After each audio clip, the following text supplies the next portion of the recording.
tayo dito. Enjoy life at Bright FM 91.9. Friends tayo. 91.9 Bright FM 91.9 Bright FM. Friends tayo.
Good evening to everyone, my dear brothers and sisters. This is Father Joselito Tocbital, and you are watching Inclusada 75 Years Full of Grace.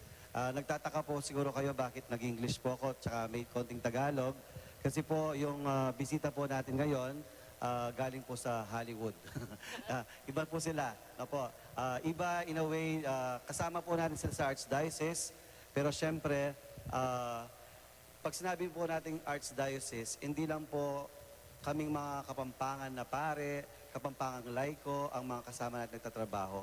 Kaya pag pinag-usapan po natin yung mission, there are many people working in our Archdiocese. At sa gabi pong ito, makikilala po natin yung mga ibang kasama natin na nagmi-mission sa ating pong Archdiocese. This is still part of the 75 years full of grace anniversary of our Archdiocese. Masaya po tayo kasi po last month we celebrated Bukhare, and this month kumbaga po binubugbog namin po kayo sa pag-invite, lalo na po sa mga gusto magpare, magmadre, maging part na religious life. Yung Bukhare, ang ibig pong sabihin, it's a call from God na gusto natin pong invite na marami pang tumugon sa tawag ng Panginoon. At ngayon, sila po yung mga tumugon sa tawag ng Panginoon. Makikilala po natin sila. Muli, magandang gabi po sa inyong lahat. Magandang gabi po mga sisters. Good evening po, Magandang gabi Father. po sa iyo, Father. I am so excited kasi po, dati mga pare yung mga kasama natin, mga laiko, ngayon po mga magagandang madre. Magandang gabi sa inyong lahat, sa mga nanonood at mga nakikinig. Ako po ay si Sister Benny Casala, taga Kasiguran, Aurora. Layo po nun. Napadpad ako dito sa Pampanga, galing na ako sa Cebu, at ngayon nasa Mabiga, Mabalacat, Pampanga. Ako po ay assigned sa school, isang technical school, and meron din kaming mga borders sa aming convent.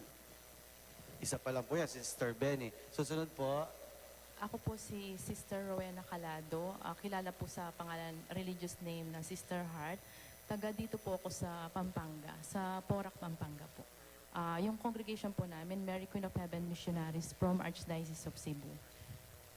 kung meron po tayong heart evangelista, meron din po tayong heart sa Archdiocese. Si Sister Heart. Sister Ben, Sister Heart, at yung panghuli po, si Sister Sister Irene po.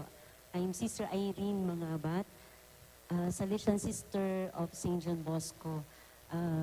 Pareho po kami ng community ni Sister Benny, and the same also is our apostolate sa Technical Vocational School sa Mary R. Help sa Mabiga, Mabalacat. Bago po tayo magsimula, no, Sister? So, si Sister Benny, si Sister Heart, sa Sister Irene. Ako po si Father Talk na po. Kilala na si Father to. Opo. Sister Benny, paano po nag-start po yung vocation niyo bilang isang madre? Nung ako yung high school, yun ang parokya namin ay run by Carmelite Fathers, mga Amerikano. So, ano ako, yung bang na-attract ako sa kanila. Kasi every Saturday, nagtatawag si Father. He used to call volunteers to go with him to say Mass in the Parvarios. Ako yung number one nag-volunteer. So, doon nag-start being a catechist and yung lay leader sa aming parokya. After that, nung malapit na akong mag-graduate ng high school, parang hindi maalis-alis sa akin yung ganun. Hindi ko hinahanap-hanap ko yung... Kasi after that, wala na yung mga Carmelite Fathers. Ang pumalit na diocesan. So, ganun din yung mga diocesan priest. Nag-aano rin sila ng mga volunteer catechist, volunteer yung kasama sa mission, sa mga misa. Ako lagi nag-volunteer. Kaya sabi ko, bakit kaya ganito yung gusto ko? One time, tinanong ako ni Father, sabi niya, Benny, gusto mo bang mag-madre? Wala naman po tayong madre dito. Wala pa kaming madre nun sa aming parokya. Ano lang, pari. And so he directed me to the MCST sisters, yung mga taga-Tayabas. And pumunta na sila sa amin sa Kasiguran. Doon na-develop yung vokasyon ko. Nung may mga madre na, and then tinatawag kami, mga estudyante, pero ako'y lagi naiiwan sa kanila, nakikipagkwentuhan. And then from that time on, sabi nung madre, Benny, sabi, gusto mo bang magbado? Opo, ganun lang ang sagot ko, but hindi ko naisip na totoo na pala yun. So doon nagsimula. Para bang ako na-attract sa pari muna, sa kanilang apostolate. yung punta sa mga barrios, tumutulong sa mga bata, nagkakatisismo sa mga bata. Doon nagsimula. And how was it, paano ito Na-nurture po. na-nurture? Yun, yung kagaya ng ibang mga sisters, sinasabi nila, I attend the Mass every day. Kahit bagyo, sabi ng tatay ko, bakit bagyo? Huwag ka na magsimba. Kasi we are only a house from the church. So yun ang naka-nurture sa aking vocation. Pag sisimba every day and praying the rosary. Kasi member ako ng isang grupo Legion of sa Mary. Legion of Mary. Cause of Our Joy, yung aking presidium. Sister, para pong ano, no, si St. Francis at si St. Clair, no, na-attract si St. Clair kay St. Francis. Kaya, yung sa buhay nila, no po, sa buhay yung buhay ng yung pagsiserve, no. Kaya ganun po. Ganun. Na-attract ako doon sa trabaho ng mga Carmelite Fathers. Yung kanilang pag-mission, hindi lamang doon sa town, pumupunta talaga sa mga barrios. And imagine, kung naalaala ko, hindi ko malalakad yun, yung by foot, yung 2 kilometers para lang makarating sa lugar na pagmimisahan, pagkakatisismuhan. Doon nagsimula. Siguro nakita ko kina Father yung sacrifice, yung pagmamahal sa mga kabataan. Yun. Saka alam niyo po, Sister, na Carmelite po yung nag-inspire sa inyo, na nandito po kayo ngayon sa Mount Carmel. Oo, talaga. Opo. Tingnan mo, dinala ako dito, Mount Carmel. opo. Talaga, every July 16, wala kaming pasok sa school namin. And I owe my vocation sa isang Carmelite father. Isa sa kanila. Tanda na siya ngayon. So yan po si Sister, Yun. no po? Doon nagsimula. Doon nagsimula. Si Sister Heart naman po, paano po nagsimula yung bukasyon po niyo? Hello po. Ako naman po, nung elementary po, sa Porac Central School po. Pagka-katikisim po, twice or thrice a week po yun. Excited po kung may dumarating na katikista from St. Catherine. Hanggang sa after classes po, pupunta po ako palagi sa St. Catherine na simbahan. Hindi ko po maintindihan kung bakit gustong-gusto ko nakikita yung mga rebulto doon. Tapos, hindi ko po maintindihan hanggang sa high school po ako, St. Catherine Academy. Nag-active po ako sa mga iba-ibang organization ng school, ng parish. Hindi ko pa rin po masyadong maintindihan. Hanggang sa third year high school po, 1996, nag-attend po ako ng search-in sa RBM sa Planas. Tapos, pag akyat po namin doon sa bundok sa RBM, yung mga design nila para sa vocation search-in po. Sobrang saya ko po pag akyat. Hindi ko po maintindihan yung sarili ko bakit ang saya-saya ko. Tapos, doon po senior sa amin yung 3 vocation. Yung sa pagpaparig pamamadre, sa single blessedness, tsaka sa married life. Sabi ko, meron palang ganun. 3 pala yung sabi ko. So doon po nagsimulang naintindihan ko. Dahil napakarami ko pong question, ano kaya magiging direksyon ng buhay ko? Always praying po, tsaka nagtatanong ako. So isa po yun sa pagsisimula ko. At pinadrawing po kami ng 10 steps. From 1996 hanggang 2006, so 10 po yun. Pinadrawing kami ng madre. Sabi niya, simula 1996, ano yung nakikita mo hanggang 10 years, after 10 years. So hindi naman po ako masyadong serious. Pero nagdrawing po ako sa 2006 ng madre. Hindi ko po pinag-isipan mabuti. Basta nung 1996, third year ako, tapos binigyan ko po yung lahat ng year. Tapos, after nun, kinanta po yung kantang Do You Know Where You're Going To? So, parang naging paborito ko po yung kanta na yun. Kasi palagi nga po ako nagtatanong. So, yun na po yung naging direction ko. Tapos, nung 2006 na po, ay 1996 na po yun, nagsisimula pa lang po itong congregation ng mga Pink. So, sinasama na po nila ako. Kaya lang 15 years old, hindi po ako pinayagan ng mama ko. So, hindi ko na po pinagpatuloy yung vocation na yun.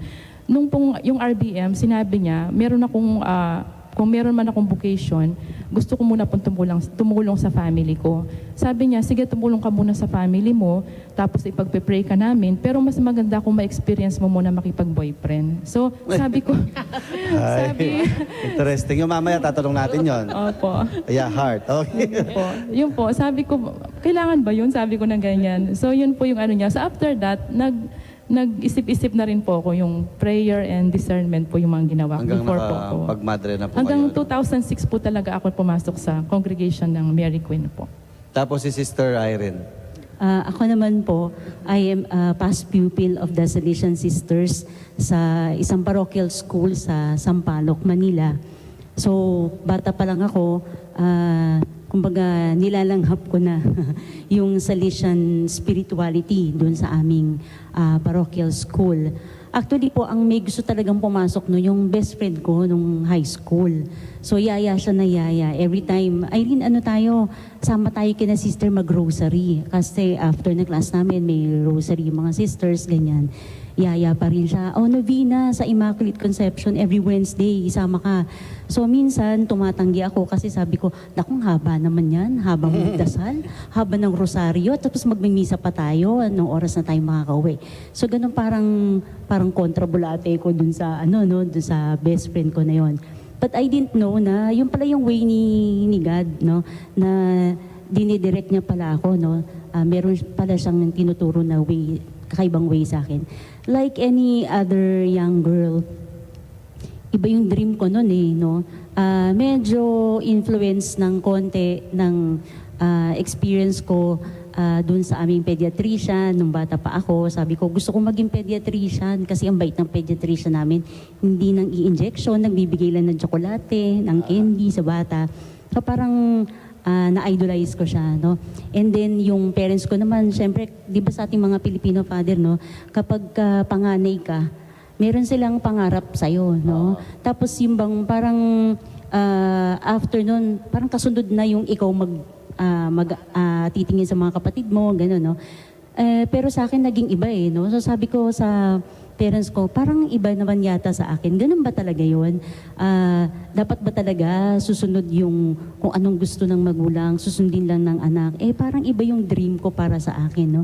Tsaka nararamdaman ko na merong ibang calling sa akin. That time, hindi ko pa maintindihan kung ano yun, no? But when I started to get involved with sa apostolate din, kasi parang nakita ko yung pattern sa amin, yung service ba, yung na-attract ako doon sa public school catechism namin, no? Bukod sa exempted ka sa klase mo, attend ka lang noon, magtuturo ka sa public school. So na-attract ako, sabi ko, okay pala to. So para malibre ko sa subject namin na yun, sige, punta ako sa public school catechism. But I didn't know na nag-e-enjoy na ako, no? Parang gumagawa pa ako ng sakripisyo, nag-ipon ako ng baon ko para ipampremyo ko dun sa mga bata na kinakatikay sa public school. So, yun ang isa. Tapos, umattend din ako sometimes nung tinatawag naming oratory Sunday.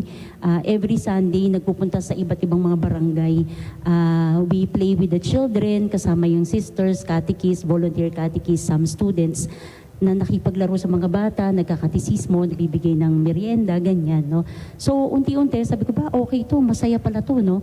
Parang nagugustuhan ko maging sister. Sabi ko, parang ang saya naman ng buhay nila, no? Pero sabi ko noon, that time, sabi ko, parang hindi naman masyadong radikal. Kasi sina sister nakikita ko, nakikipagkwentuhan lang sa mga bata, no? Parang nag-waste ng time sa amin. Parang sabi ko, parang dali lang naman pala nito, no? Kayang-kaya ko to, no? Hindi ko naman alam pa, syempre, no, kung ano talaga yung challenges and commitment ng pagiging isang religious sister. So, nag-start yun, then I get attracted to that kind of life, to the style of life that the sisters had.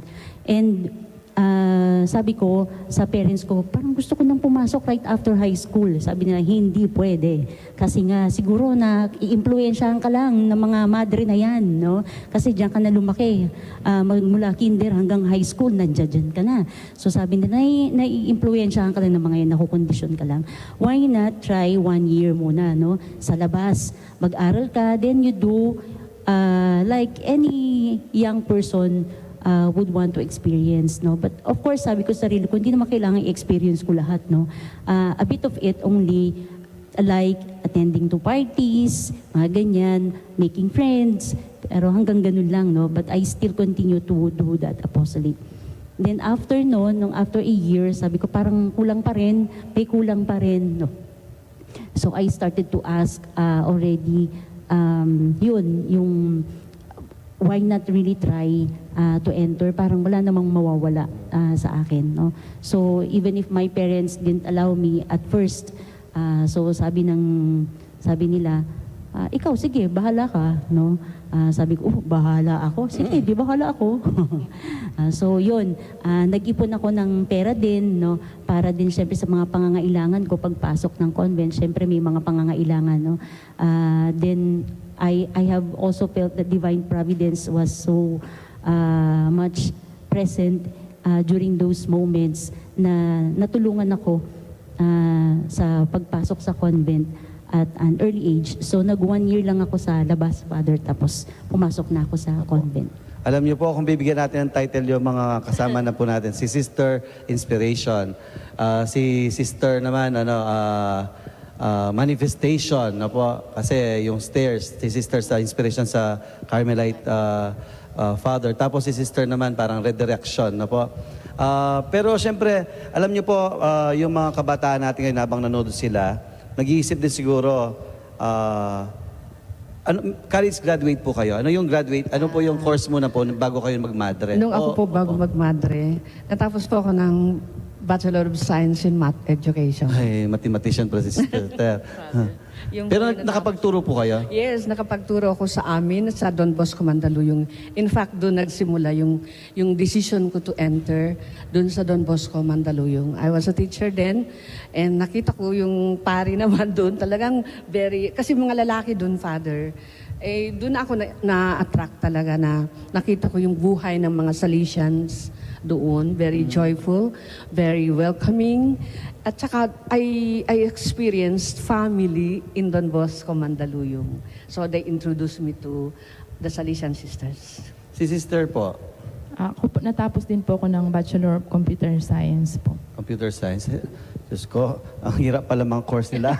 Parang kung makikita niyo po, parang hindi connected, no po? Pero pag tinawag, si Sister naman po. First year commerce lang po ako. Isang taon lang po sa UST. And then pumasok na nga po ako sa convent after that 1 year of experience. Siyempre, nagki-curious po kami. Pagpasok niya sa convent po, mag-aaral po kayo na. Oh, yes. Kung kagaya ni Sister Irene, meron kaming college inside the compound. So doon siya nagtapos ng college. And kung tapos ka na, education. Pag tapos ka naman, then you study yung mga religious subjects na. And at the same time, parang nagtuturo ka din sa schools natin doon. Tapos po may Bible course din kayo. Oh, yes. Opo. Theology, lahat. lahat, philosophy. Yung parang kayo din pag Opo, nag-aaral, opo. ano? Ang ano lang, nagdo-double pagka hindi ka pag-graduate, undergraduate ka pa, mag-aaral ka yung sa academic. Parang ganun. Kanina nabanggit ni Sister, siyempre po, para maging realistic po tayo, no? Kasi mas kumbaga na-attract po yung mga kabataan natin, no? Kasi si Sister sabi yung tatay ayaw nung una. Yes po. Ganun po yung experience niyo kayo. Si Sister Irene muna, sige. Yun nga Sister. po, ayaw po akong payagan talaga ng father and mother ko, no, because of their dreams for me. Kasi diba, parang natural sa mga magulang, meron silang dream para sa anak nila. Magkaapo siguro, no, Sister? Siguro, ewan ko lang sa kanila. Ganun. Ano po yung initial dream nila para sa'yo? Natatanda niyo po? Ang gusto po nilang... Para sa'yo?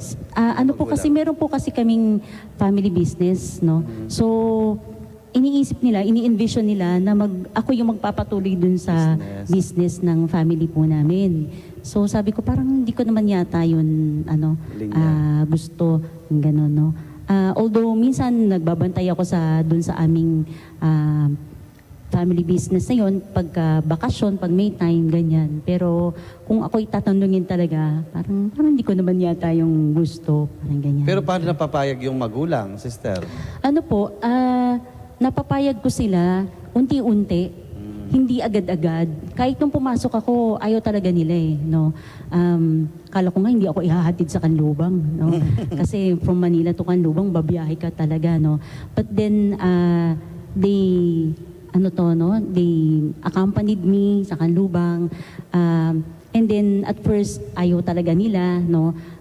They were telling yung best friend ko nga kasi kasama siya naghatid sa akin. Sabi niya gano'n, alam mo, pauwi kami, yung daddy mo, no, sa gate. Hininto yung sasakyan, tapos pukpok ng pukpok sa manibela, parang galit na galit, o kaya iyak siya ng iyak, no, pati yung mother ko, they were at that even at that point ayaw talaga nila, no, pero dahil sa pinakita ko talaga na gusto ko talaga i-try, no, so yun. Tapos sabi ko nga kanina, Father, unti-unti lang kasi meron po kaming opportunity every month na dinadalaw ng parents namin. May visiting Sunday kami once a month.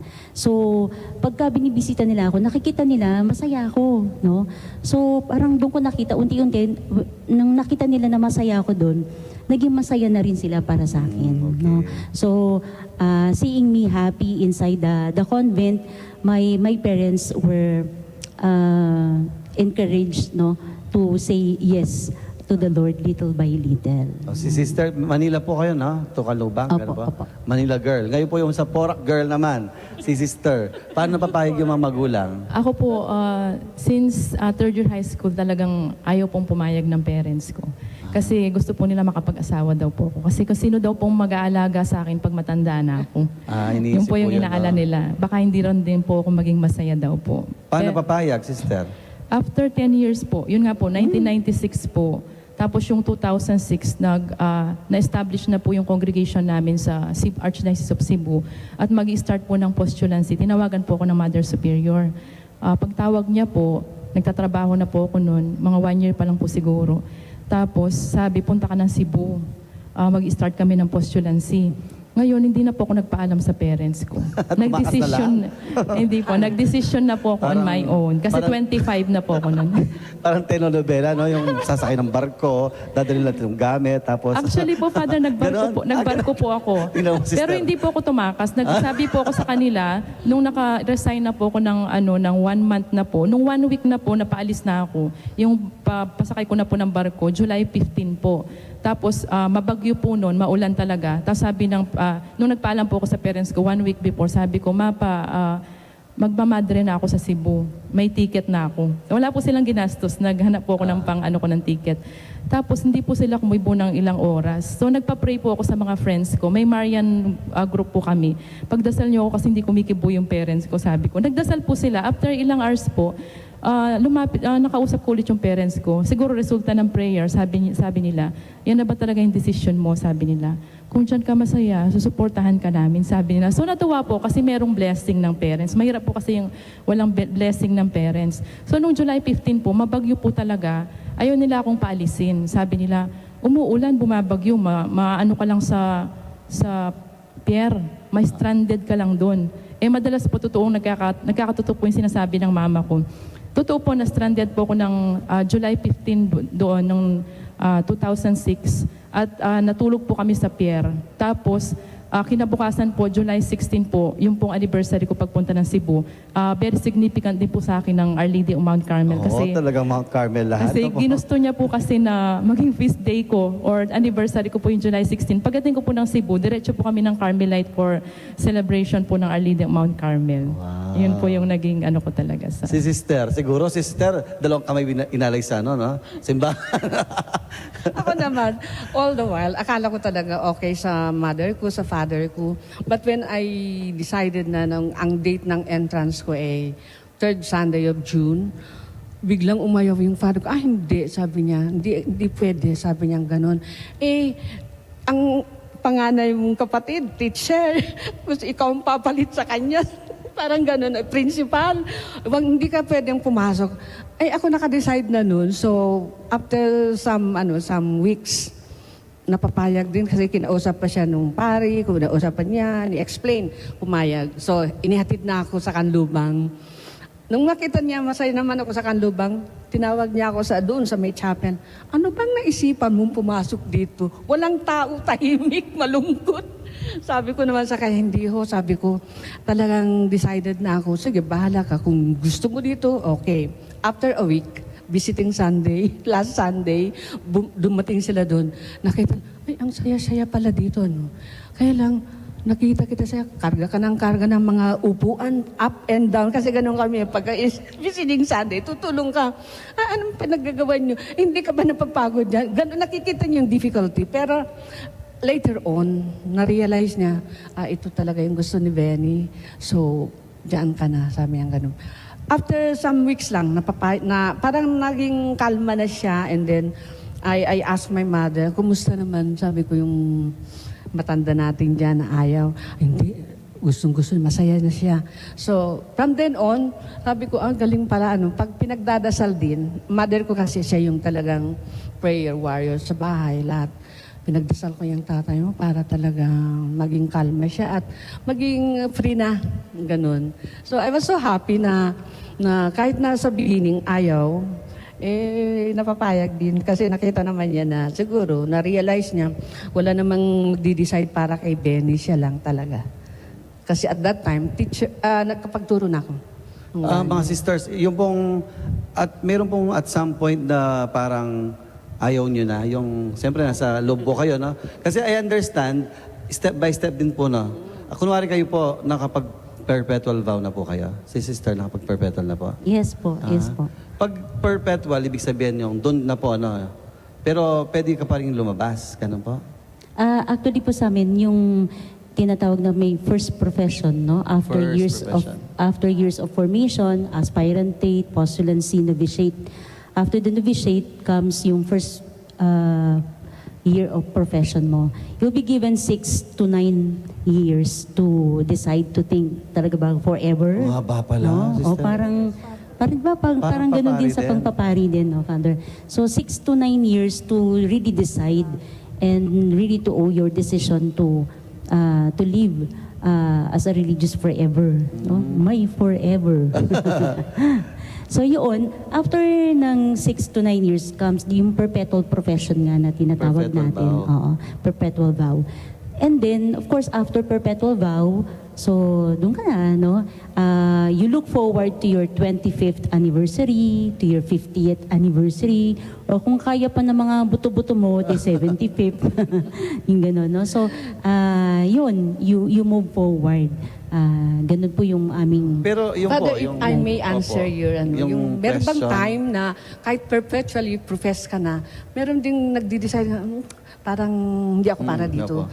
There are some instances na may ganung mga sisters, but yung mga ganun, it's nasa kanilang desisyon yun. And bibigyan pa rin sila ng chance. Let's say, bibigyan siya ng 1 year, you think it over. And then they have to write to the Mother General. But again, ang congregation, hindi siya papabayaan. Bibigyan siya ng chance, think it over. Kung talaga nag-isip na yung mother na maybe because of sickness or whatever, napapayagan siya ng Mother General with good reasons, papadala dun, and then she has to wait for the response of the Mother General. But hindi to yung regular, hindi to yung normal. This is very extraordinary. Yung mga sisters na they decide to leave even though they have been professed perpetually. Kagaya rin ng sa priest, di ba? Deacons, may lumalabas, meron din lumalabas na priest. So it's their own decision. They have reasons why they leave. But iba lang sa pari, you remain a priest forever.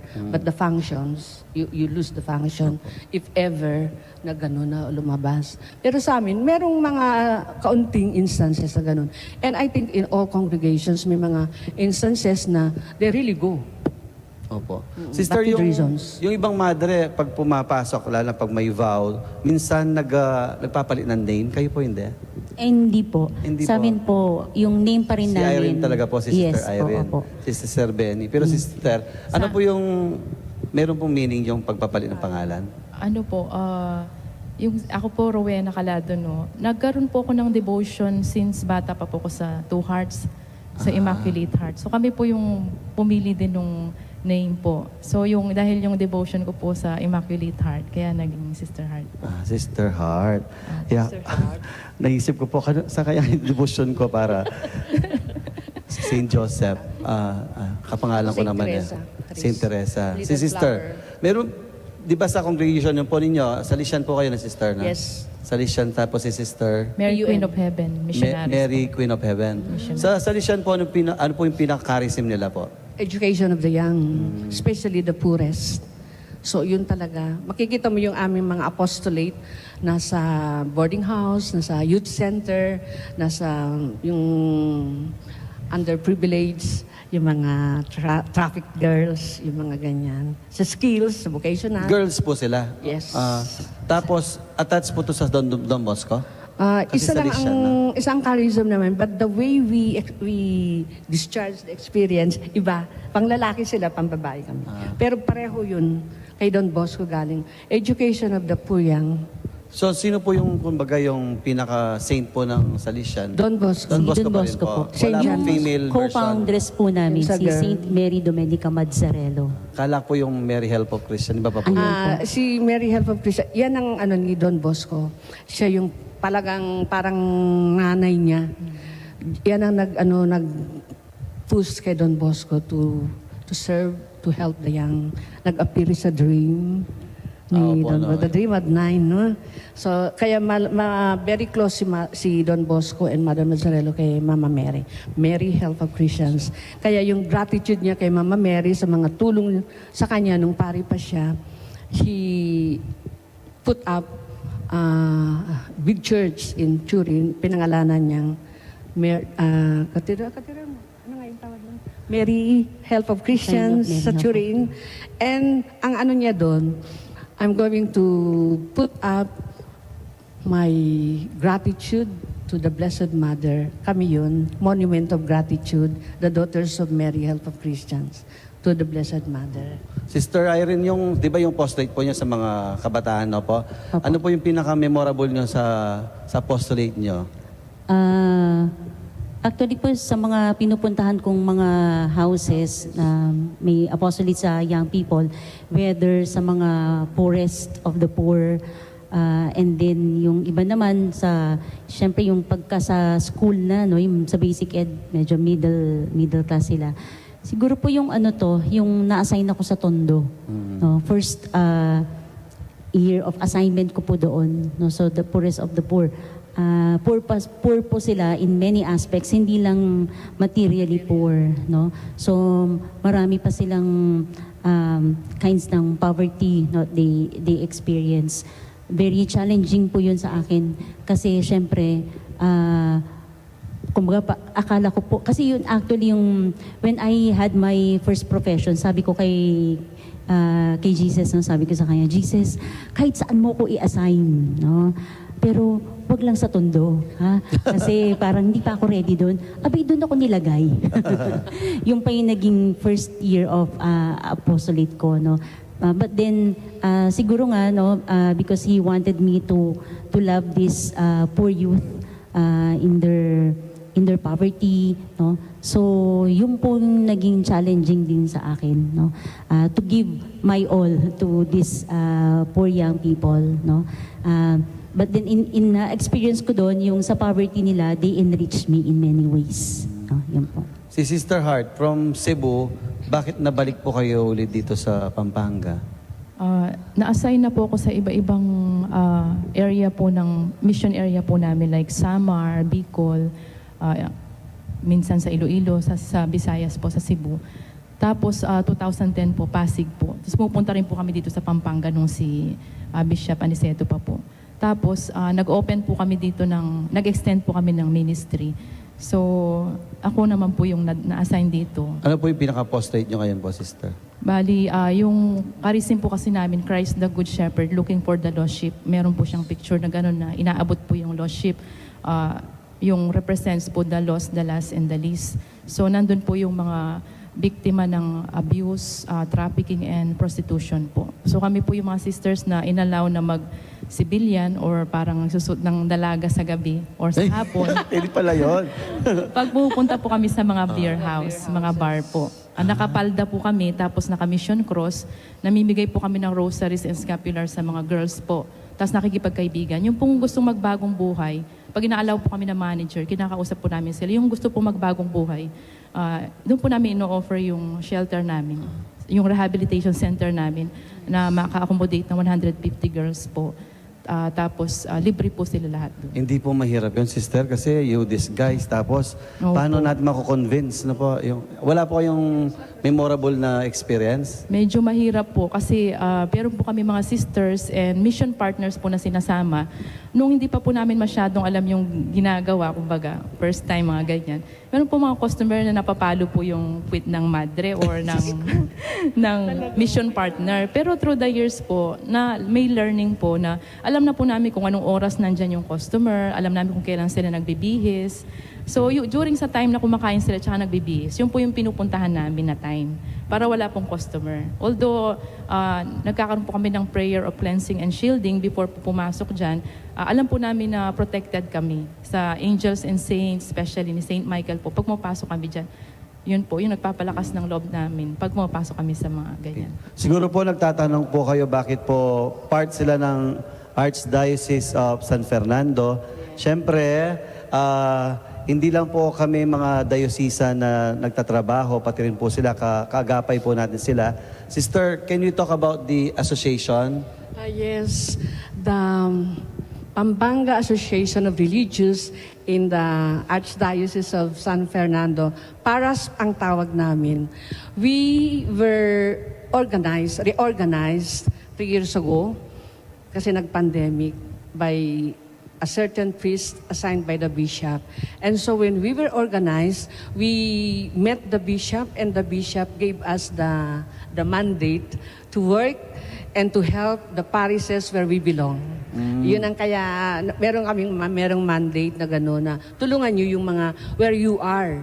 Whether you can teach in the school, or in public school, or catechesis, or serve in your locality, in the local, or even in the archdiocese. In my case, I used to attend the APC with the priest, with the vicar foreign sa Arsobispado every month.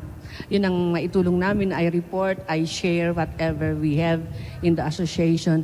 And we have a slot in the radio program, Father, yung sa, anong tawag yan? 91.9 Yes, Bright meron FM. kaming slot doon if you want to listen. It is every last Tuesday of the month, 4 o'clock to 5 p.m. Dun, ito rin, parang ganito, it is a promotion of the vocation, religious vocation in particular. Nagpapasalamat ako, Father, because this thing that we are doing now, it's a part of the objectives of the 75th. No? Opo. Napag-usapan natin noon na ang celebration ng 75th anniversary of the Archdiocese did not end noong December 11. In fact, it was only opened and then it continues. Ano yung dahilan bakit nagsa-celebrate? One reason is we want to promote our religious vocation in our local church here and in the whole archdiocese and in the church. Number 1 yun na reason. Kaya may program si Father na ganito. Ito yung part ng 75th anniversary celebration. Hindi naghinto nung December 11. And another purpose, objective of the 75th is the deepening of faith. Ang faith ng mga tao sa parokya, sa archdiocese. And one of the means to deepen our faith ay yung pilgrimage na gagawin ng mga tao. When did it start, Father? December 17. Yes, and then it will be continued. Opo. Maganda yung program ng 75 years of grace in the Archdiocese. So yun. Nakikisama kami dun, yung sa association namin. So sa association namin, we have 17 women religious. O yun, gusto kong tanong. Kilala niyo po, 17. namimit niyo po sila? Yeah, pag meron kaming gathering, yung halimbawa, assembly, yes. But Anong mga congregation po sila, sister? Kung natatandaan niyo. Naalala niyo po? Yung mga ibang kasama natin? Benedictine, Benedictine. PUM, Carmelite. Sila po lahat talagang Opo, nagkikita-kita po kami. Nagpa-party po kayo? Party? Sigurado po, and nagmamass. then we have 7 men religious in the Archdiocese. So ang dami. Kaya dapat maraming bukasyon. Opo. And salamat sa ganitong Opo. itong activity. At least ni Father. nalalaman po, no? Oo. Makinig kayo, tsaka sa ganito itong programa ni Father dito, you participate and you listen. Sister, meron po tayong phone in. Interested po yung mga nanonood. Yung routine ng buhay nyo. Ang Si Sister Irene muna. Sister Irene, yung routine sa buhay ng convent. kumbento. Opo. We wake up early in the morning. Siyempre, prayers Gano'n po ka early, sister? Baka as early as? As early as, kung kayang gumising ng 4:30, kasi 5:30 you have to be in the chapel already, no? To pray the the Loads, meditation, Mass. Then after that, Sino po nagmamas nyo? Yung mga Salesian meron Father. pong Salesian priest na yung kapitbahay namin na DBA, Don Bosco Academy, sila po yung nagmamas sa amin every 6 o'clock in the morning. So yun po, after the prayers, and then we have our breakfast together in the community, and then we go to our different areas of work na kami sa school, so you go there. And then we meet again as a community sa lunchtime at 12 o'clock. And then we go back to our work. After po noon at 5:30, pero each one would find time during the day to have that stopover with the Lord that we call, no? Yung meron kang at least 30 minutes or 20 minutes ba yan na you commune with the Lord, na mag-isa ka lang, yung personal moment with Him. So we nourish ourselves with that. So after that, ng mga 5:15 or 5:30, we have our common prayers again. We say the rosary. We have our moments of adoration. And then Vespers reading. Tapos may good night kami. Good night talk, no, from our animator. And then we have our dinner together. Some moments of togetherness as a community. Siyempre, konting tawanan, konting laro pagka may special occasion. Then we say our prayers. Then we go to our room to rest, to have our own moment. Ganun So po. yun po yung a day na po. Kung mga tanong pa po, usually ito mga tanong last, siyempre interested po sila, no? Sino nagluluto sa inyo? Kayo rin po? Yung mga trabahong bahay, kayo rin po sa kumbento? O may meron mga po, assign? Father, it's like this. In our community, because we're only four, meron kaming one girl in the house who cooks and washes the laundry. Pero the other things, we do it. Nag-uuwian, yung ganun. Nag-uuwian yung girl. The sisters, they have their own task in the house. Kayo po may school, no po, yung Yes, Mary Help of Christian. yes. Pero sina sister, yung routine po ninyo, you go out to attend the mass, ganun po, no? Opo, dalawang klase po yung sa amin. Pag nasa convent po with the sisters, same po yung Same po, namin, same. mga times sa prayers. Pag nasa labas po kami with Yung the mission mission. partners po, minsan during the travel or magpe-pray ka na before travel, yung mga personal prayers. So everyday busy po rin kayo, busy rin po kayo. Yes, Father. Busy po. I may Sa add, apostolic. Father, in the religious community, siguro lahat, we also have our conference once a week. We have our meeting once a week. We have our recollection once a month. We have our fellowship once a month. Kumbaga po, ito po yung kala ng Parang mga... normal. Opo, kala po ng iba, kunwari kami kahit po mga diocesan, kala po nila, once you are ordained, the formation stop. Hindi po nila alam, continuous na po, Yes continuous. po, oo. Kaya tinan niyo po, recollection, retreat, updating, na po. Studies. Opo. Sino pong principal sa inyo, sister? Ako po Siya sa... ang Ay, Rose, sister principal. Sister Director. Sister. Kayo po, treasurer. School director po. Superior po. Superior. ng Superior. Ay, community. sister, Diyos ko. Superior. Tapos si sister, yung principal. Opo. Tapos si sister naman, kayo po yung nag-mission na po. Kayo nasa labas. Ngayon po, isa pa pong tanong na nag-pop out na po. Can you still go home? Yes. Si sister, paano po? Yeah, we When? go home. Kailan? Father, Kapilan? ganito. Kailan po?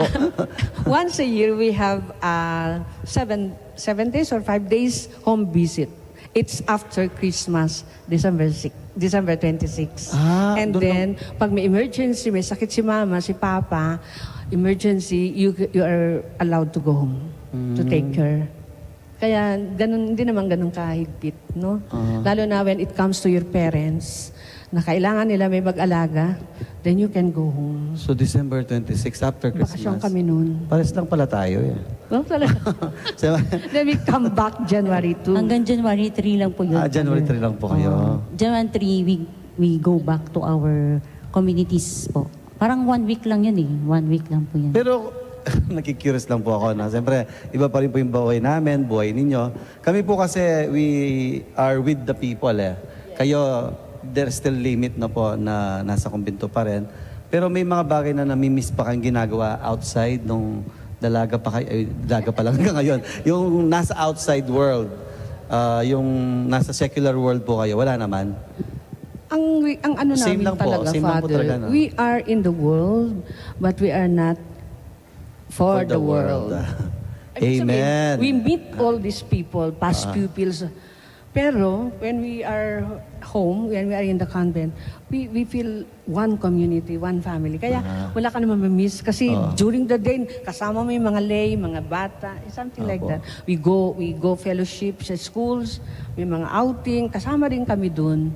But meron din kami sa community na you have to miss it. Iba talaga din yung community of sisters na we have also our outing, mga once a month. Masaya. Hindi naman namin nami-miss talaga yung... Opo, no? Wala naman. Kasi siyempre, ito po lang po yung common pag-iisip, no? Siyempre Oo yung nga. nag-iisip sila sa point of view nila eh. Pero sa point of view natin, it's really, this is already our life, no po? Kaya nga, Opo. you try. Oo. Balanse naman, Father. Pa. Balanse. Balanse naman po, O no? kasi mayroong ding time ng, yun nga, may fellowship naman din kami na oras. Minsan kapag we also go out and we go to places din. Pag may kailangan bilhin, o de punta sa mall, yung bibilin mo lang. Minsan pag may occasion na we go for recollection, we go to other places. So, Outing, meron din po kayo, rest and meron din naman recreation. pong may outing din naman po, paminsan-minsan, ganon. Opo. So parang hindi mo naman din masyadong Oo, kaya yung miss. mga May time nanonood, din. kala nila nasa four corners lang po tayo ng kumbento, no po. Pero ito po siguro bilang final question po natin. Siyempre, at this point in your life, ano po yung pinaka-fulfillment nyo bilang madre? Kasi yun po yung buhay natin, no? Ano yung pinaka-fulfilling na experience nyo sa buhay nyo at this point in time? Naisip nyo na po yan? Ako, ang pinaka-fulfilling moment ko, ngayon sa moment na to, Sa stage po ng sa buhay nyo stage ngayon? ng buhay ko ngayon, almost mag Ilang years na po kayo, sister? 37 years na ako sa Wow. profession, magte-39 na. 37. 40, magpo-40 na, no? 40. Kasi nag-profess ako 85. Ganon. So, maaga akong right after ng teaching, mga 20 years old ako nag-enter. Talaga po? Okay. Ano yung fulfilling, Because we are educators, no? By virtue of hindi lang sa vocation, kasi kahit na nung sa labas pa, educator na ako. So, if you ask all the educators, ang pinaka-fulfilling dito, when you see, particularly the poor boys and girls that you have taught, when you see them talaga, ay, may pagbabago, maganda na. Naging successful. In fact, ngayon, meron ako mga estudyante sa Don Bosco, doctors, pare, talaga sabi ko, natutuwa ako na at least I have touched people, mga young people na ganun, naging pare sila, naging madre at naging doktor. Yung makita mong merong pagbabago. Even now, sa mga estudyante namin na mga galing sa public schools, natutuwa ako pag nakita ko na, biglang nakita mo maayos na. Yung pagpasok nila, hindi marunong hindi man lang makapagsalita. Now, nakakaharap na sa stage, nakakapagsalita. Isa yun sa masayang sa akin. Kasi siguro sa blood ko din teacher, talagang doon ako masaya. And then, the second one is para bang na-overcome ko na yung, siyempre as a sister, sa community, meron din yung mga, hindi mo maiwasan din niya yung mga classes. Opo. But what is beautiful in religious community is you're able to surpass yung mga ganon. To overcome na po yung... To overcome yung mga ganon. Na you will just see your sisters, the presence of Jesus, which is sinasabi yan sa mga sermon. But it is really true sa religious life. When you see your sister malungkot o parang may dinaramdam, you see Jesus in her. Kaya, what is the tendency is to understand and to maybe to close your one eye pagka merong hindi siya may hindi magandang nangyayari. That is the fulfillment that I feel when you're able to understand the situation of your sister in the community. To see Jesus in that person. Oh, amen, sister. O si sister naman, yung fulfilling moment no, at this stage na buhay po ninyo. Oh, ngayon po na hindi pa naman po ako ganun katagal parehas ni sister. Pero masasabi ko po na fulfillment po yung nakakatulong ka po sa iba-ibang klase ng tao. So aside po na nakakatulong ka po sa ibang tao, at the same time po, the people around you, you meet, you encounter, in one way or another, natutulungan ka rin po nila. Sarili mo, ako po, natutulungan din po nila ako to grow spiritually in different aspect of my life po. So, yun. Oh, Thank kung you very much. nakakatulong kayo, sila rin, no po. Si Nakakatulong. Sister Irene. Ako po yung ganun din yung kasi nga sa young people yung aming mission no apostolate. So when you also see the young people grow and become better persons no and they also become successful in their own ways. Kasi nakita mo sila before tapos yung ngayon na yung fruit ng yung fruit ng allowing themselves also to be formed, no?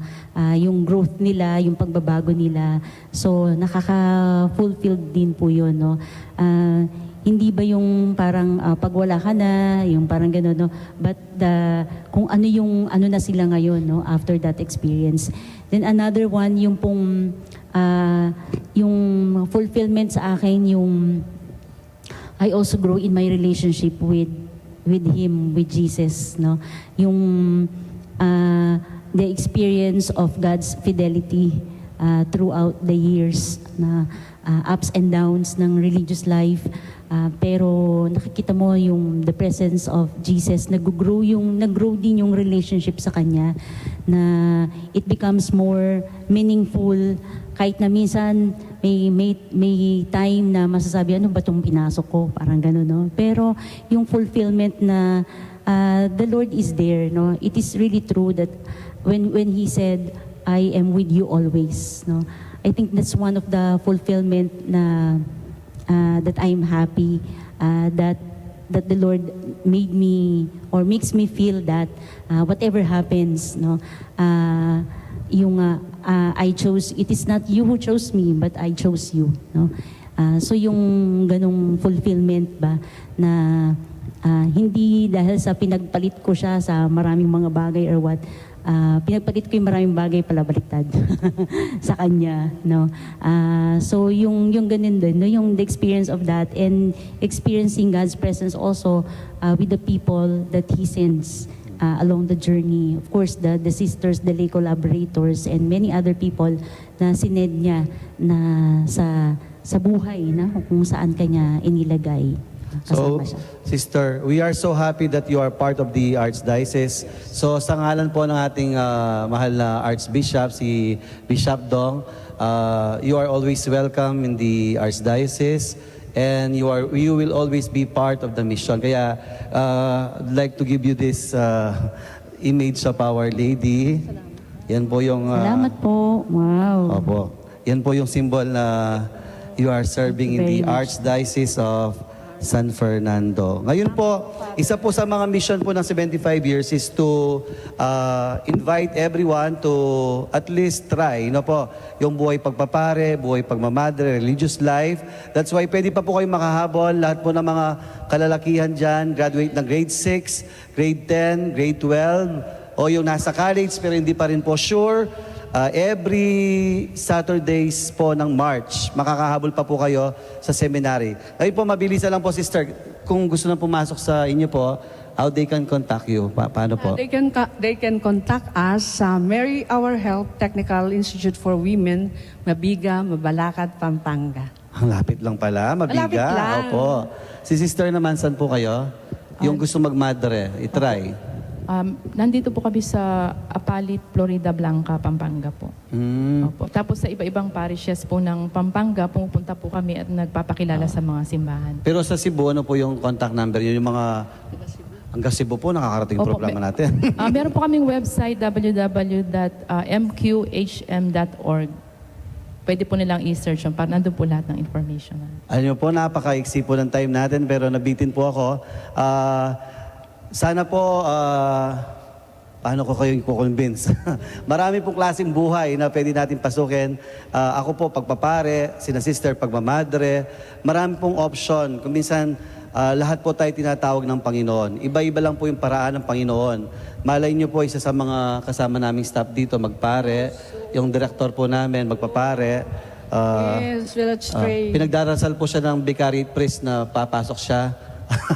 O kaya lahat po ng mga nanonood, yung pwede po. Everybody is welcome to serve na po. Kaya sa ngalan po ng ating Archbishop, si Apondong, yung radio station po natin, 91.9 Bright FM, yung Carmelite Media ng Nuestra Señora del Carmen, muli binibigyan ko po kayo ng good evening sa inyong lahat. God bless you and with these beautiful sisters nandito, they will always pray for you. Kaya maya pabengi po, kaya kayungan Kalugran Ming Cruzada.